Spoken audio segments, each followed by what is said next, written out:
I think if you love cars, you love the Defender. We have a Defender, and my wife, she's had a Defender in one version or other since she was 18 years old, since she started driving. And our kids even learn how to drive on a Defender. They learn how to drive on the desert in Kuwait because not only is Defender, of course, great highway driving, but you could drive it. It's great for off-roading. You could drive it on the desert. And that was the place where my kids learned how to drive a car. That's why the Defender is the vehicle that's basically adapted for the city, but also for beyond. The Defender 90 is the original two-door Defender body design. It's a smaller silhouette, but fits for journeys of all size. There's 3D surround cameras with clear sight ground view, so it lets you see underneath the vehicle and anticipate obstacles and rough terrain. Again, for the urban city and beyond. There's a next-gen Pivi Pro infotainment system, which of course is great for 3 kids driving in the back seat, and intuitive driver displays that are customizable to your journey. Explore the Defender 90 at LandRoverUSA.com. So we've actually already talked quite a bit about writing an introduction to your book. And, we've talked about storytelling, even the introduction, very important to tell your story. Why are you writing this book? Again, it's the who are you, why are you, why now? So as an example, if you're writing a book about negotiation, tell us the worst moment in your life where you've had the worst negotiation, where it was just so bad, you're embarrassed, maybe you're even crying about it. And we'll build from there. And we've also talked about how to construct a great first line that has this sense of mystery in it. It'll compel people to read the second line, and the third line, and the next paragraph, and then the book.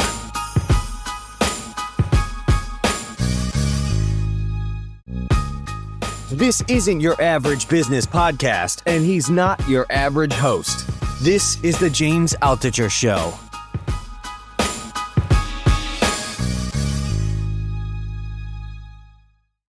Here's a critical thing about introductions that's different from the rest of the book. And it's often why I recommend writing the introduction last, after you've read the book. But the key thing about introductions is that an intro is almost selling the rest of your book. A reader's going to read the intro, and you're going to sell them on the concept that not only do you need to read this book because this topic is really important, but you need to read this book because it's written by me. And here are the reasons why you need to read it. So in order to write a great introduction, in addition to some of the things we've already spoken about, like the arc of the hero and storytelling and so on, we also need to learn some selling techniques. What are the techniques that the best salesmen in history use to sell anything? And I'll explain this technique called the 6 U's, and I'll give an example in sales of how they're used, but also we'll talk about it in the context of writing a nonfiction book, and in particular, an introduction. I'll talk about these 6 U's one at a time. The first one is urgency. So why is this book right now urgent for the demographic that you're trying to reach? Why is it urgent for them to read this book right now? So let's look at this in terms of sales. Let's say Uber had just started, and Uber would like to get people to use this app, this brand new app. The way it's urgent is that you can say, when it's raining and you're in New York City, it's impossible for you to get a cab. So it's urgent for you to have a way to get a cab if you're trying to get someplace. That's the first U. Now, how can you use that in a book? Let's say you're writing a book about negotiation. The urgency is, we're about to hit the worst period in our economy in 12 years. Maybe we are, maybe we aren't. I'm not making a prediction. I'm just saying. An introduction could say, when times are tough economically, or when times are tough for you or your family, it's very important that you have the skills of negotiation so you can maximize your salary, maximize your opportunities, get the lowest price on a house you're trying to buy, and so on. And it's very important during these hard times. The second U, unique. Your book has to be unique. Your product has to be unique. So what would Uber say if they're trying to convince someone that their product is unique? They could say, we're the only app that's aggregated hundreds of car services into a single app. Okay, I believe it. That's unique. Now, if you're writing a book on habits to get better at golf, you could say there are many books out there about golf, which is, stating the obvious. It's not so bad to address people's objections, but you say there's many books about golf, but there's none that use a purely science-based approach to improve your golf score. So like assuming you're going to use scientific research to write a book about how to improve someone's golf score. The third U is useful. So if you're Uber, for instance, it's very simple to say why you're useful. We're going to get you there on time. Boom. That's it. If you're writing a book about, golf, it's useful if it makes me a better golf player. So you could tell a story about how you use these techniques or someone else used these techniques to be a better golf player. Fourth U, ultra specific. With Uber, how can they get specific?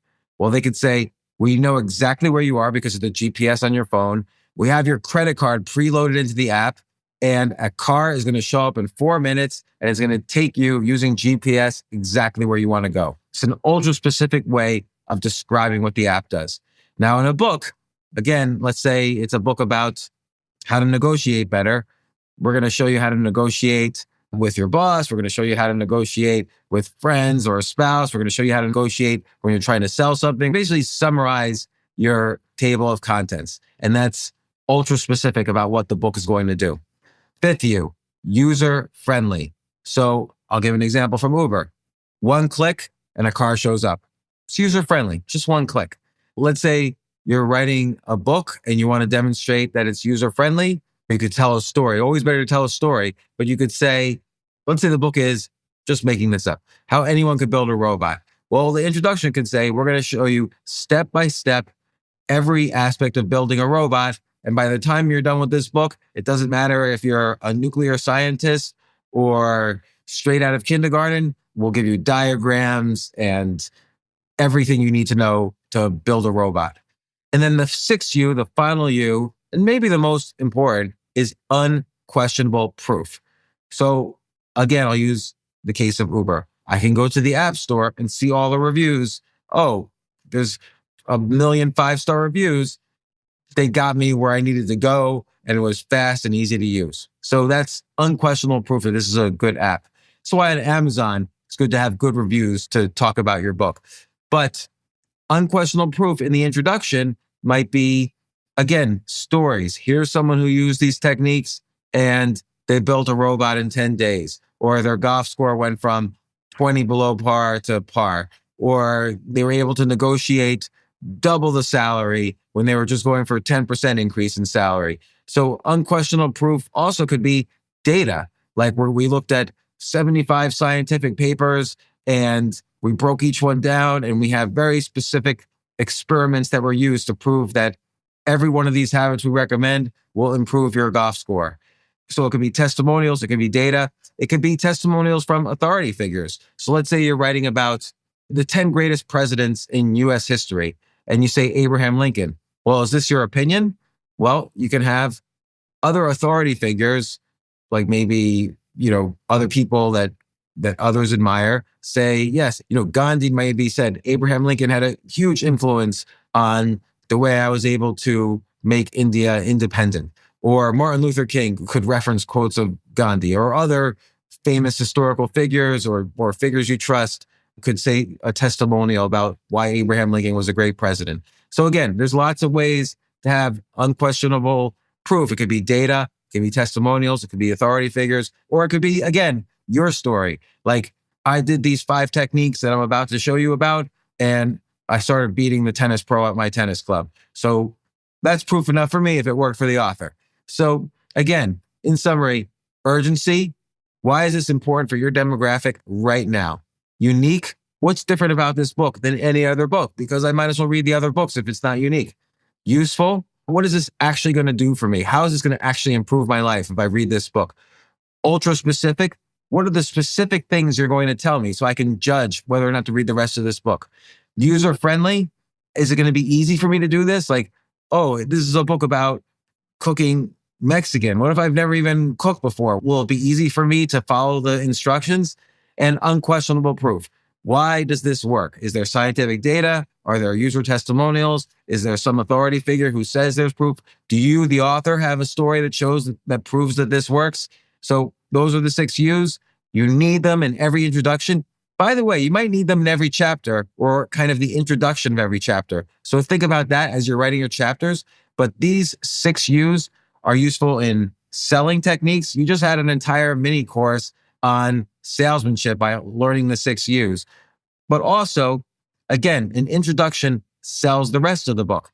And maybe even the first paragraph of every chapter needs some component of these 6 U's. In general, every article should have the 6 U's. And again, when you're writing even tweets or social media posts, think about the 6 U's. Think about why this post on Instagram is urgent for people to see, or ultra specific, or useful, or unique. So all of these things will help you to not only be a better writer, but be a better salesman and even establish a bigger social media presence. One more thing before we get into the art of storytelling and the craft of writing, I want to give you a helpful technique to perhaps figure out who you are or why you are or why now. And this is a technique supposedly developed by Warren Buffett. I don't know if that's true or not, but it's always called the Warren Buffett 5-25 rule. And I want to talk about it and how it applies to writing and maybe kind of organizing what you're passionate about, what you're interested in. So basically, somebody asked Warren Buffett, Warren, I have so many interests. How do I get good at them? And Warren Buffett said, okay, I have a solution for you. Make the list of the 25 things you're most passionate about. So for Warren Buffett, I imagine on his top 5 is probably investing. And I know he loves playing the card game bridge. Maybe he plays golf. I have no idea. He obviously loves chocolates. Early on in his career, he bought a chocolate company and so on. And like for myself, I'm interested in lots of things. I'm interested in writing, of course. I'm interested in chess. I'm interested in teaching, investing, entrepreneurship. I'm also interested in, some things I wish I could be better at is playing the piano, learning a new language, flying a plane. I actually took a flying lesson once and really enjoyed it. And I always told myself I'd love to get a pilot's license.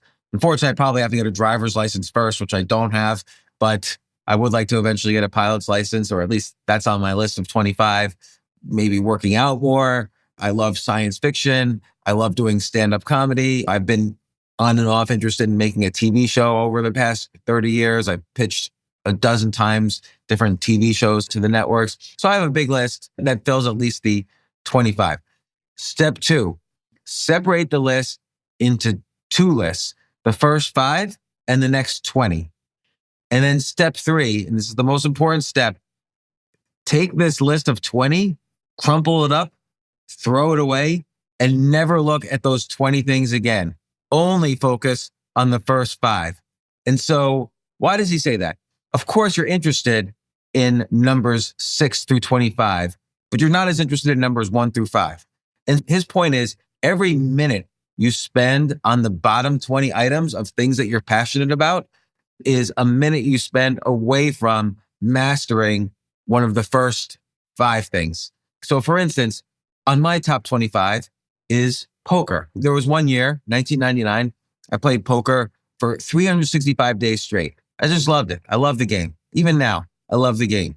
But chess is on my list of my top 5. So every minute I spend studying poker or playing poker could have been a minute I could have spent really mastering this game, the chess, this activity that I'm much more passionate about. Same thing for shooting pool, which might be on my bottom 20, or, all the 20 things.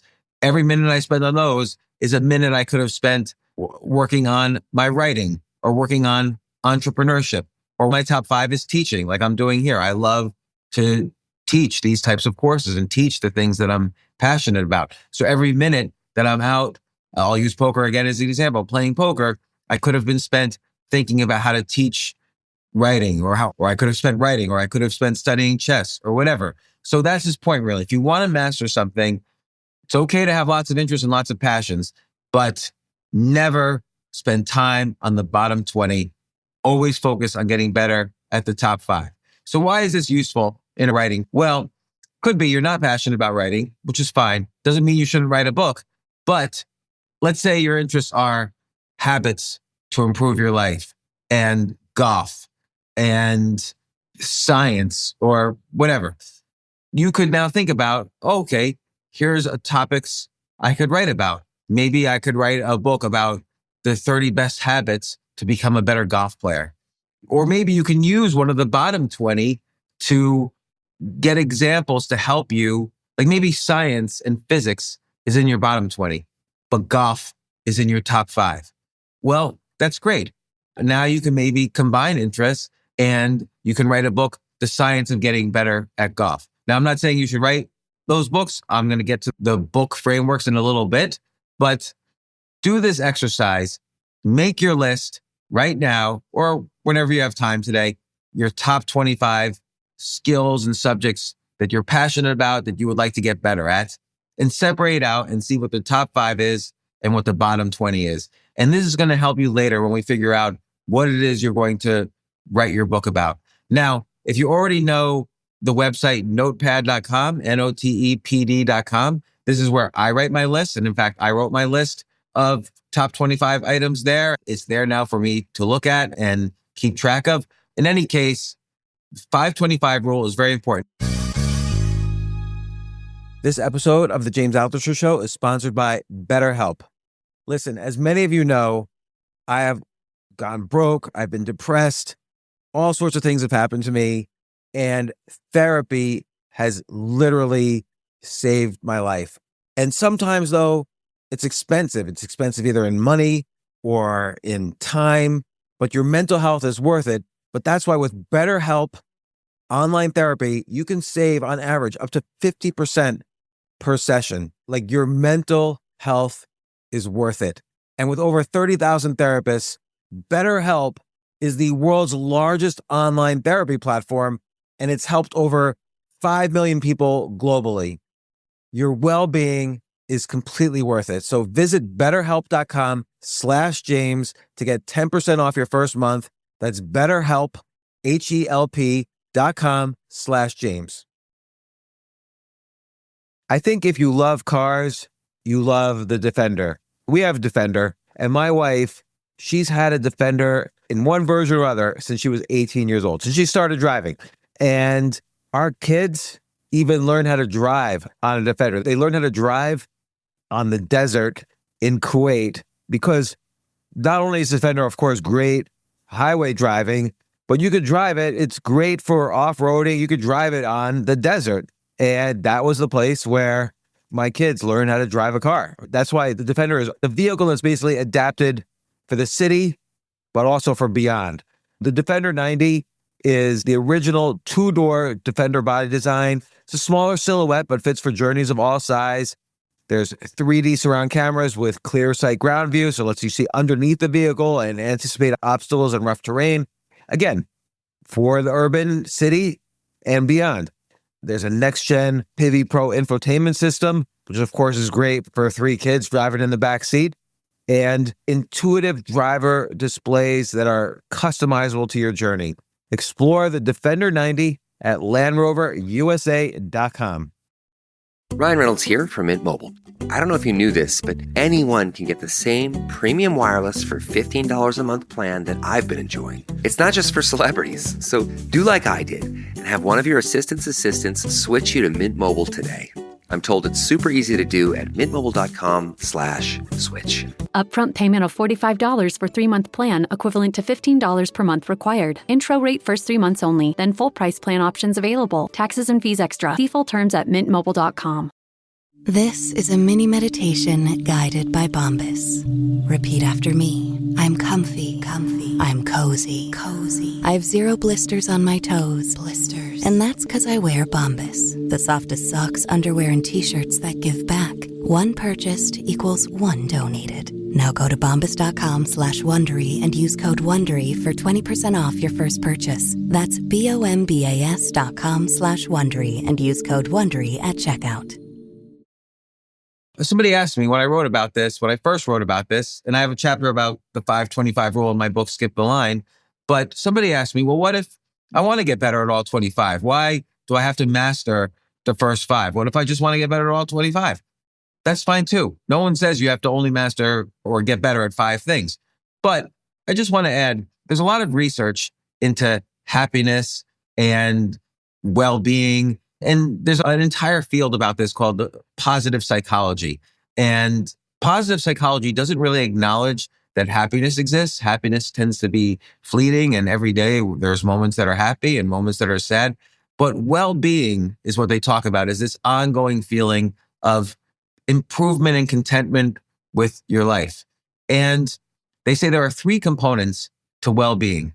One is community. Do you have good connections with your friends, your family, your neighbors, your employees, your colleagues? Do you have a community? Another component is freedom, which nobody is completely free. Certainly my children are my bosses to some extent, and we all have different responsibilities that, let's put it, we're a slave to and that we have to do every day. But what percentage of decisions every day are yours to make versus someone else's? Like if your boss tells you to do something, that's fine. You work as an employee somewhere, but that decision is not 100% yours. It's partly your boss's. So as you're moving upwards on the freedom scale, a greater percentage of your decisions each day are because you are making those decisions. So that's freedom. And the third component of well-being is mastery. And that's this feeling that I'm improving at something I love doing. So if you love golf, maybe your first golf score is 50 above par. Then you take some lessons and now it's 30 above par. Then you work with a real pro and you work hard at it. Now it's 10 above par, and so on. You feel better as you improve at something. And by the way, mastering a new field or mastering any field brings you community, because the other people who are trying to master that field, or who have already gotten better, or who love that or are passionate about that field, are part of your community, whether they're better than you, worse than you, equal to you. I remember one time I was in Buenos Aires and I didn't speak any Spanish and nobody really spoke any English. And I went to Buenos Aires Chess Club. It's one of the most famous chess clubs in the world. 2 world championship matches were fought there, one in the 1920s. The other actually was a sort of a world championship match that Bobby Fischer played in the 70s in the Buenos Aires Chess Club. And it's a beautiful chess club. It's late at night. I knock on the door. Someone answers and in Spanish basically says, "We're closed." And I said, "I just want to look around." And he's like, No, we're closed. And my friend I was with, she told him what my rating was. And he opened the door and he's smiling and he's like, "Oh, maestro, come in, come in." And they gave me a tour of the whole place. They served me coffee. I ended up playing a little blitz match against the Argentinian junior champion, which we split 2 games to 2 games. And it was fun. So by pursuing and mastering this one topic, it had opened up a community for me all the way on the other side of the world. So that's what I think Warren Buffett was getting to with this 5-25 rule, is that when you do find your 5 and you start pursuing it, and you pursue it with what I'm later going to describe as the spoken wheel technique.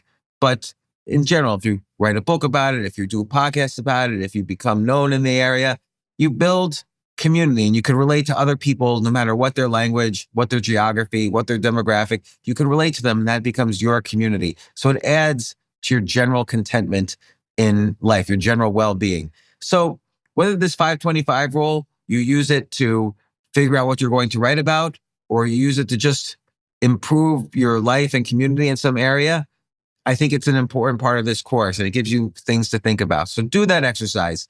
Write down your 25, split the 20 from the 5, and think about focusing on the 5. Or these are the 5 things you want to focus on. And we'll talk about later how you can be right about these things, other aspects, how you can monetize these topics. But just think about this rule. It helps you answer the questions we addressed previously, the who are you, why now?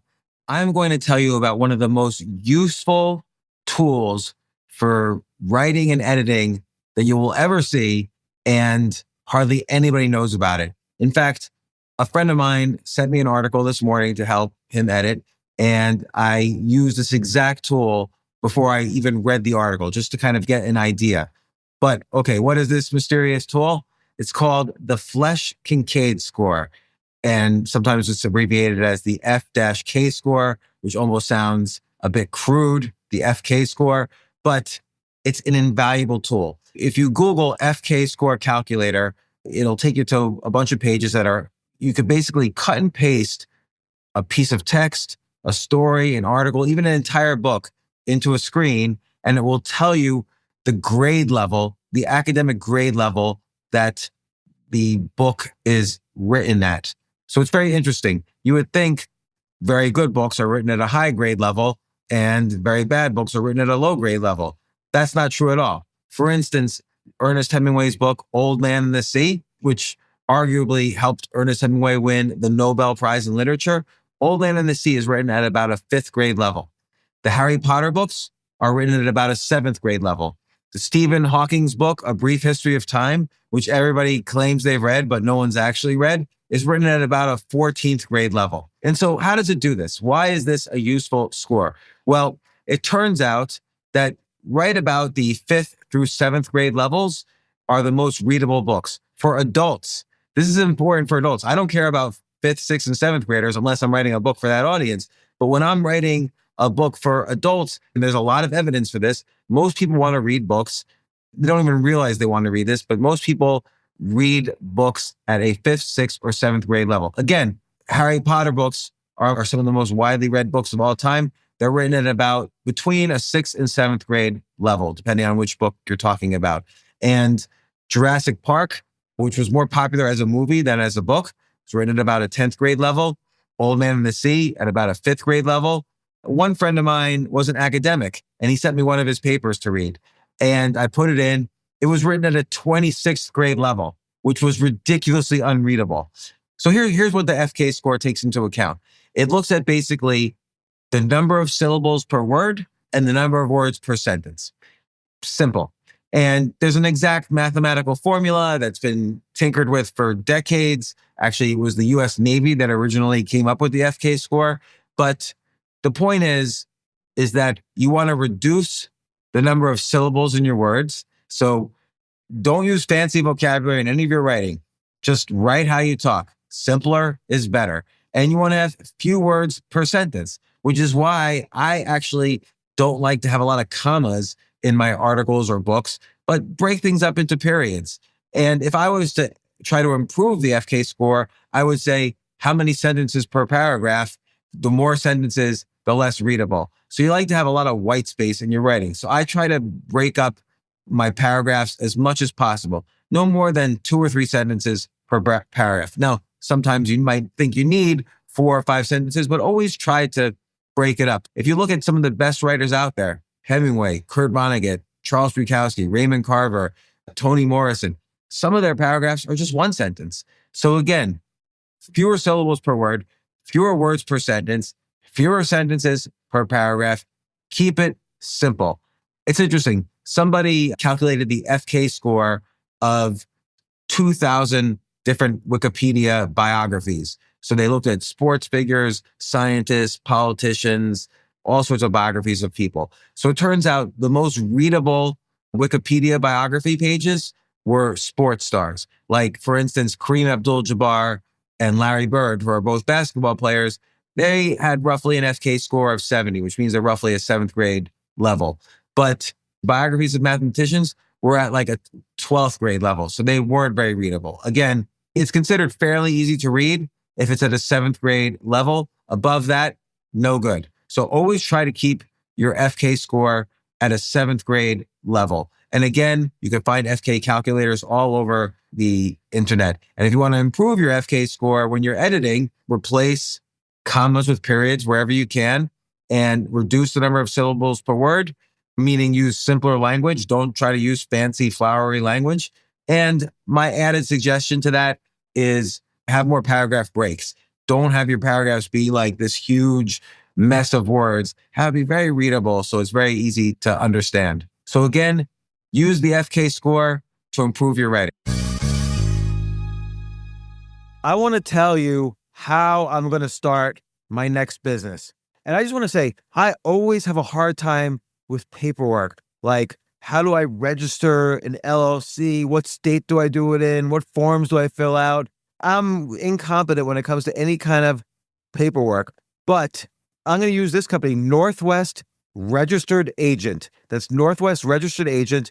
You could use them and you could build your business in just 10 clicks and in 10 minutes or less. Starting a business should be all about ideas and executing and getting customers and building a product.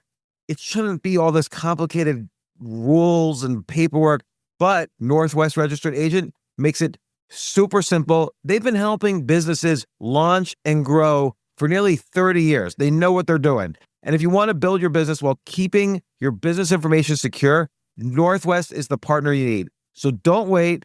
Protect your privacy, build your brand, and set up your business in just 10 clicks in 10 minutes. You can get more information. Just visit northwestregisteredagent.com/James. That's the key part. And start building something amazing. Whatever idea you have, just start. Just start the business today. It's super cheap. Get more with Northwest Registered Agent at northwestregisteredagent.com/James. Craving your next action-packed adventure? Audible delivers thrills of every kind on your command, like Project Hail Mary by Andy Weir, where a lone astronaut must save humanity from extinction, narrated with stunning intensity by Ray Porter. From electrifying suspense and daring quest to spine-tingling horror and romance in far-off realms, unleash your adventurous side with gripping titles that'll keep you guessing. Discover exclusive Audible originals, hotly anticipated new releases, and must-listen bestsellers that hook you from the first minute. Because Audible knows there's no greater thrill than the one that speaks to you. Discover what lies beyond the edge of your seat. Start your free 30-day trial at audible.com/WonderyUS. That's audible.com/WonderyUS. This message comes from Greenlight. Ready to start talking to your kids about financial literacy? Meet Greenlight, the debit card and money app that teaches kids and teens how to earn, save, spend wisely, and invest with your guardrails in place.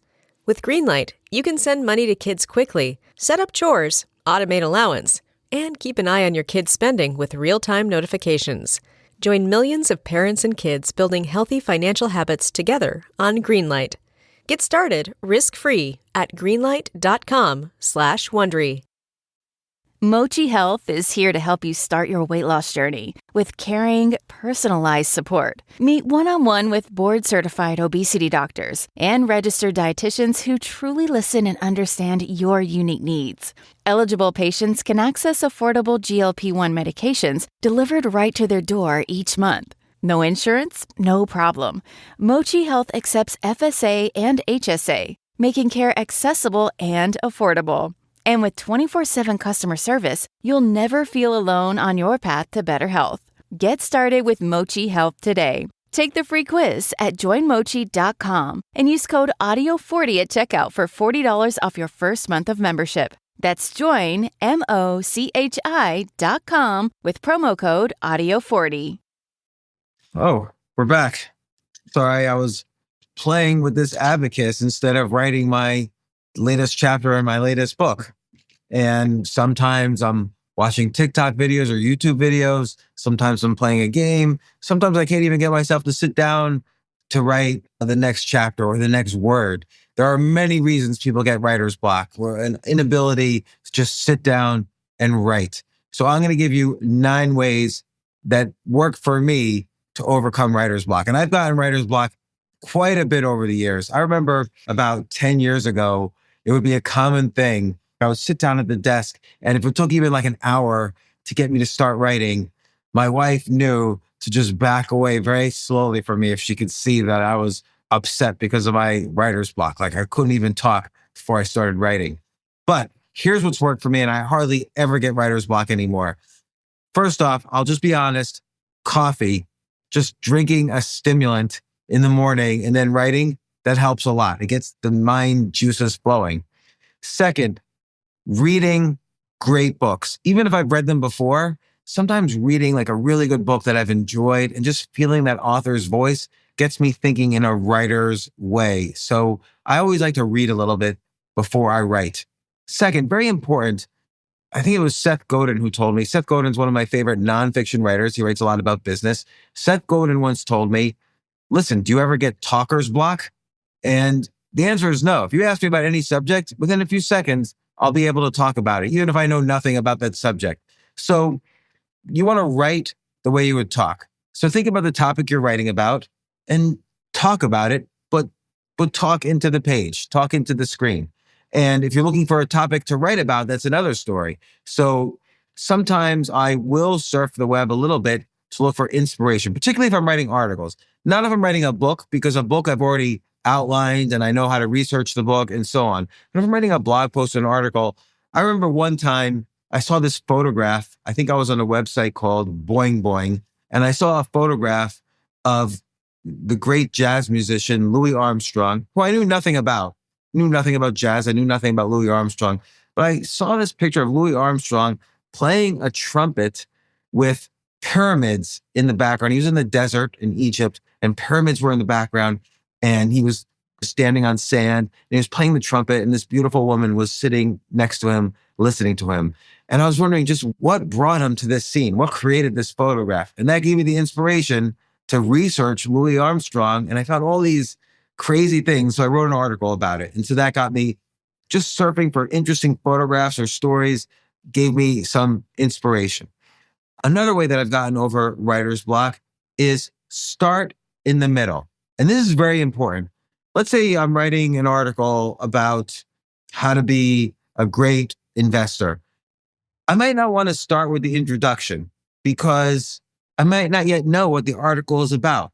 So start in the middle. Well, Warren Buffett's a value investor. So maybe, how do you be a good value investor might be, and I'll make a list of here's all the ways to be a good investor. Warren Buffett's a value investor. This guy is an arbitrage investor. This guy is a whatever. Or if I am writing an article, the 10 best, presidents in history, I'll just make the list first. And I won't worry so much about the writing. I'll make my list of the 10 people I think are the best presidents, and then I'll start fleshing it out, do some more research, do some biographical research, and then finally write an intro and maybe an outro. So start in the middle is a good technique.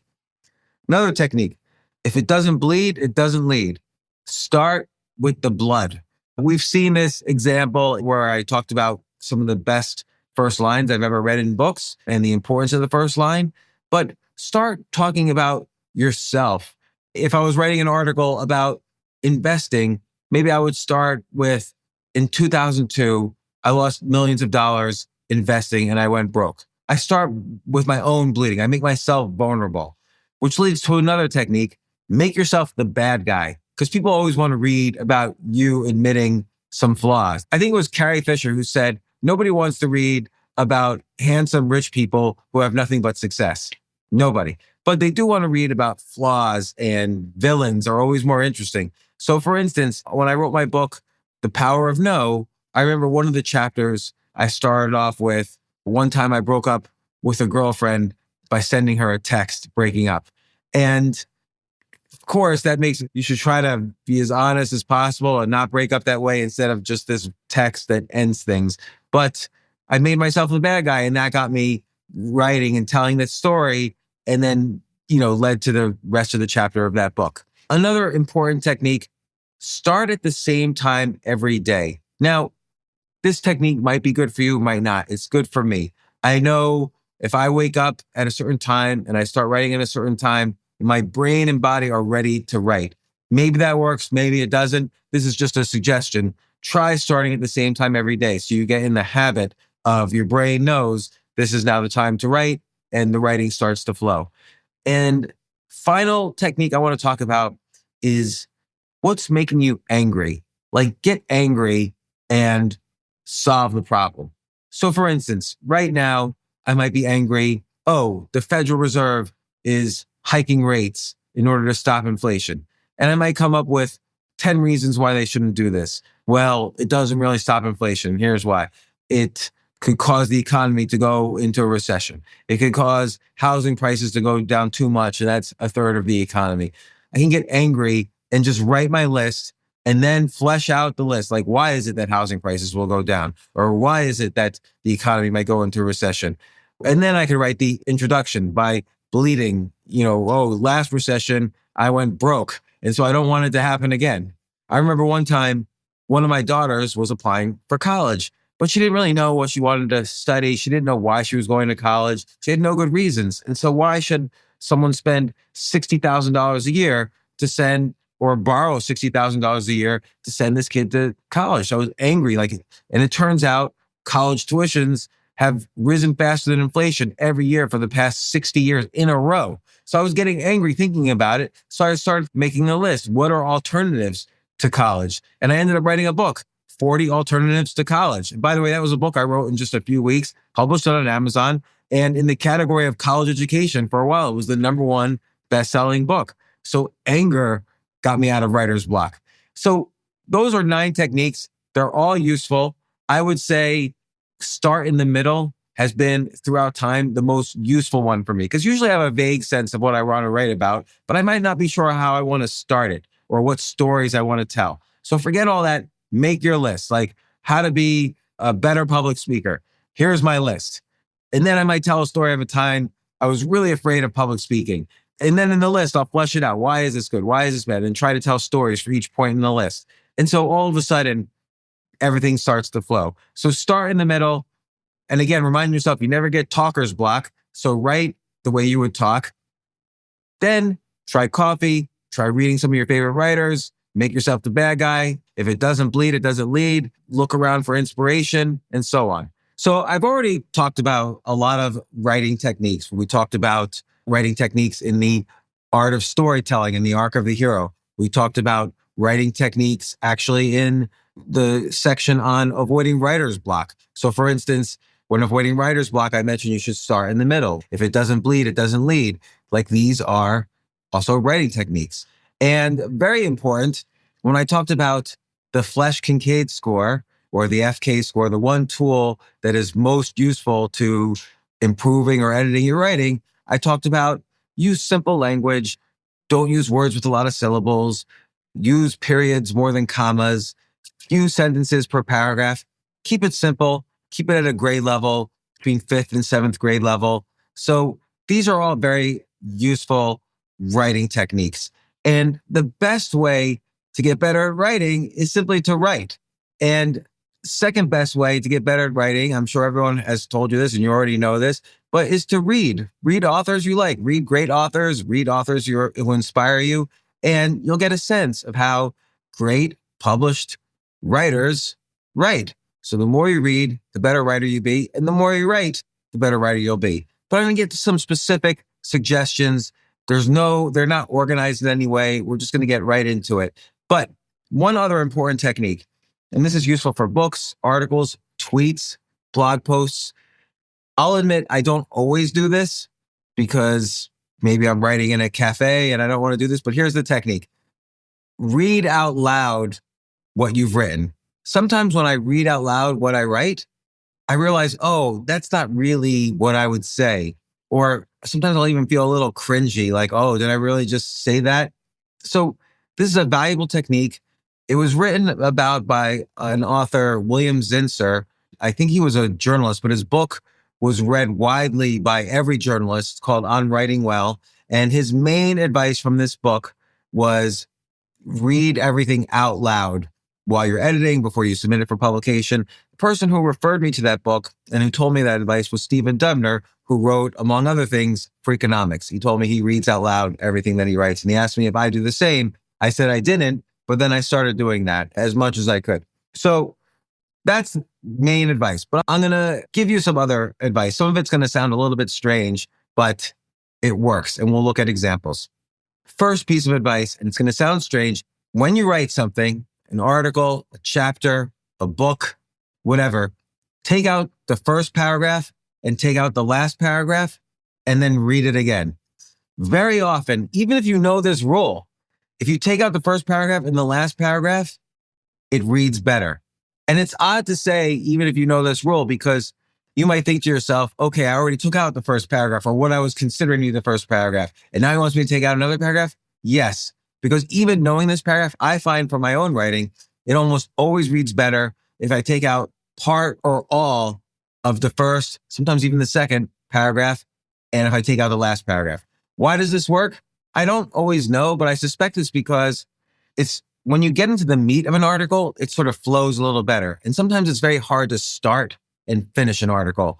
And it's also really great. So that's why the first and last paragraphs might be your weakest. Another reason is sometimes it's good to start a scene or a story after it's already started. Maybe you're writing about a scary event. The house blew up and everybody started running. Well, maybe it's better to start with everybody was running. And that's a little bit more sudden. And now we want to know why everyone was running. And then you explain the house blew up. Or maybe sometimes it's good to end not on a nice, sweet note, but the note right before that. Here's another small tip. Use the word said, S-A-I-D. I don't like a lot of words for said. Don't say he pleaded with her to give him the money, or he demanded that they take off their shoes before they go in the house. If you use the word said and, Jack said to Jill, take off your shoes before you come in the house. He didn't demand, he didn't order, he didn't plead. We'll figure it out from the context. The reader will figure it out from the context. You want to give the reader work to do. You want them to think about things. You want to outsource some of the understanding. So this is how you keep your writing simple, is that you don't describe every last detail because that's boring. So use the word said more than use other words. And similarly, you don't need to use that many adjectives. Like, he ran quickly to the store. Okay, but I don't know what quickly means. I just know that it means he ran faster than usual. Is that what it means? Instead, it might say he had to get milk from the store. It was a mile away. He returned in 15 minutes with that milk. Now, I don't know why I'm writing a story about milk, but from that description, I know exactly what happened. And now I really think to myself, boy, that was quick. That was quicker than I would expect someone to go. So in most cases, if you use adjectives, consider taking them out and either doing nothing else or being a little bit more descriptive. Remember, there's that saying, show, don't tell. Don't tell us what to think, show us, and then the reader will do their own thinking. Another important thing is don't be afraid of what people will think about you. Sometimes someone tells me an idea for a book or an article they would write, and then they would say, oh, but I'm going to have to do it anonymously. And I'm like, why would you have to do it anonymously? And, oh, everybody will hate me, or my family will hate me if I write this book, or my fellow employees might hate me if I write this book. When you're writing, don't think so far ahead. You might not finish the book or the article. You might not publish it. You might not want to publish it. Lots of things have to happen between now, the moment when you're coming out with an idea, and the moment all of your friends or family are reading your book. So at least in the first draft, second draft, maybe even third draft, be honest, write everything you want to say. Then later on, worry about or not worry about what people think. For every one person you are worrying about what they will think while you're writing, you can deduct about 1% from the quality of the article or book or post or whatever. So if I'm worried about what 20 people will think of me if I write this, then the article will probably be 20% worse than if I didn't worry about these people and what they would think. So that's very important. Deliver value with every sentence. So Kurt Vonnegut would put it this way: every sentence must either show us more about a character or contribute to the story. Now he's talking about fiction, but the same thing applies to nonfiction. Who are the characters in nonfiction?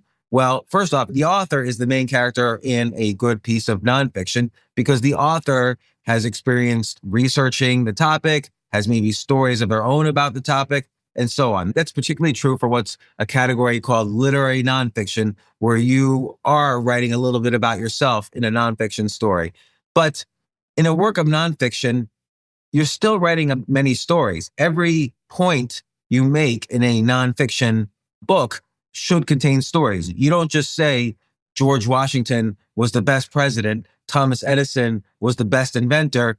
You tell why. You tell stories about them. And so every sentence has to deliver value. It has to deliver information and entertainment and tell a story. I've already written about in the Overcoming Writer's Block how when you write a story that includes yourself, you should be the bad guy, or you should at least be honest and self-deprecating and don't be afraid to put yourself down. But we already spoke about that. Now, very important, have lots of ideas. So this is important when, let's say you're writing about, again, I've been using negotiation as example or getting better at a sport, but let's say you're writing about how to be a better negotiator and you're writing a book about that, or how to have more charisma, how to win a debate, anything. Have lots of ideas. And in the next section, I'm going to tell you how I organize my ideas, but get ready to have lots of ideas so you can work with, you want to be able to do more research than you need to put together the book. So this is very important. This is where you have confidence while you're writing that you're not going to run out of things to say. Curiosity is very important. Again, let's say you're writing a book about persuasion. You should be curious about every aspect of persuasion. Well, what if I have to persuade someone one-on-one? What if I'm speaking to an audience and I need to persuade all of them? What if I need to persuade through email? What if I need to persuade someone who's already rejected me? What if I need to persuade someone who I know believes in the exact opposite of what I'm trying to persuade them of? Let's say I want to persuade my kids not to go to college, and I know they want to go to college. How do I even start bringing it up? How do I persuade a boss to give me a raise? Is there a difference between financial persuasion and other types and political persuasion? What if I want to persuade myself to start good habits? How do I do it? So be insanely curious about your topic, and that curiosity will drive you to have more ideas than you even need to write your book. So every aspect, if you're writing a story, you're writing Thomas Edison was a great inventor. Here's why. Was Thomas Edison a tinkerer when he grew up? Were his parents inventors? Like, be curious about every aspect of your character. If you're writing fiction, this is really important, actually. You know, it's very interesting. When people write fiction, they often know much more about their characters than eventually appear in the book. They'll write whole descriptions of their characters, like this character went to this school, played these sports in high school, had these girlfriends or boyfriends, or did this or did that. None of that might appear in the eventual novel, but you feel the depth of the character when the author writes about that person. The author made that character three-dimensional. The author was so curious about that character that in his or her head, he fleshed out all the details of that character. So you feel that confidence in the writing. Same holds true for nonfiction. Like, be insanely curious about everything you write about, and that will give you, push yourself to have as many questions as possible and to answer them in the writing. Again, you always want to be over-prepared to write and not under-prepared. And finally, most importantly of all, we've talked about this again and again. We've done an entire section on this, but ABS, always be storytelling. People communicate in stories. Let's say your neighbor had a heart attack. When you ask your neighbor, "Oh, Hank, why did you have a heart attack?" He's not going to say, "Well, the blood couldn't make it to my arteries, so my heart shut down for a few minutes and I had to go to the hospital." He's not going to say that. He's going to say, "Oh gosh, I've been so stressed at work. It added up and I had a heart attack." Or he can say, "Oh gosh, my wife left me," or "My kids are sick and I've been worried about them," or "The IRS sent me a letter and I just had a heart attack while reading it." He's going to tell you a story. Always be storytelling. A book isn't a list of facts and information. A book is a list of stories that connect the information together. Even a novel is basically, it's a large story, but then there's stories within stories. We spoke about Star Wars. The story of Luke Skywalker saving the galaxy by blowing up the Death Star. But inside the story, there's the story of how Luke met Obi-Wan Kenobi. There's the story of how Han Solo had to deal with his debt with Jabba the Hutt. There's the story of why Princess Leia was captured. There's the story of, Luke learning the Force, and on and on. And this applies to nonfiction, applies to fiction equally to nonfiction. If you're writing a book, 50 habits to make you financially successful, each habit has to have stories attached to it. And we'll talk about this again. But basically, if you have a book like that, 50 habits or 30 habits to become a billionaire, then you have to have what the habit is, what's the proof. Remember the 6 U's, that also is valuable writing advice. You have, why is this habit unique? Why is it useful? Why is it user-friendly? Why is it ultra-specific? And what's the unquestionable proof? The unquestionable proof might be a story that you tell about yourself where you didn't have the habit and didn't become a billionaire. And then there might be stories about how, well, Richard Branson has this habit or Warren Buffett has this habit. And you tell a story in a unique way. And again, maybe it's mentioned somewhere else, the story, but you could tell it in your own unique way and why it was interesting to you to tell the story in this way or why this story appealed to you. You know, I mentioned in another section how I was inspired by a photograph of Louis Armstrong playing the trumpet in front of pyramids with this beautiful woman listening to him. That's part of my story of Louis Armstrong, is me being inspired by this photo. Who is this guy? And so always be storytelling to connect every idea up. That is the most important advice. If you're always storytelling, and if you understand the arc of the hero, and if you understand the 6 U's, and if you use simple language, you have lots of ideas, and all the other things I just spoke about, and I spoke about in these other sections, you're going to be ready to write a great book, and you're going to write it in the next 30 days. So next, I'm going to talk to you about the 4 frameworks that I have developed for you to write and publish your first book in 30 days. We've talked a lot about writing. Let's now start writing and figuring out what our book is about. Are you looking for your next case? Pluto TV has all your favorite crime dramas streaming for free. You're gonna need some backup. Which means suspense is free. Very cool. Watch CSI New York, Criminal Minds, Blue Bloods, Tracker, FBI, and SWAT all for free. You can't outrun this. Someone's gonna pay for all this crime. But it's not gonna be you. Take care of business, fellas. Watch all the cases, all for free, from all your favorite devices. We got you. Feel the free. Pluto TV. Stream now. Pay never. Shopify's point of sale system helps you sell at every stage of your business. Need a fast and secure way to take payments in person? We've got you covered. How about card readers you can rely on anywhere you sell? Thanks. Have a good one. Yep, that too. Want one place to manage all your online and in-person sales? That's kind of our thing. Wherever you sell, businesses that grow with Shopify. Sign up for your $1 a month trial at shopify.com/listen. Shopify.com/listen.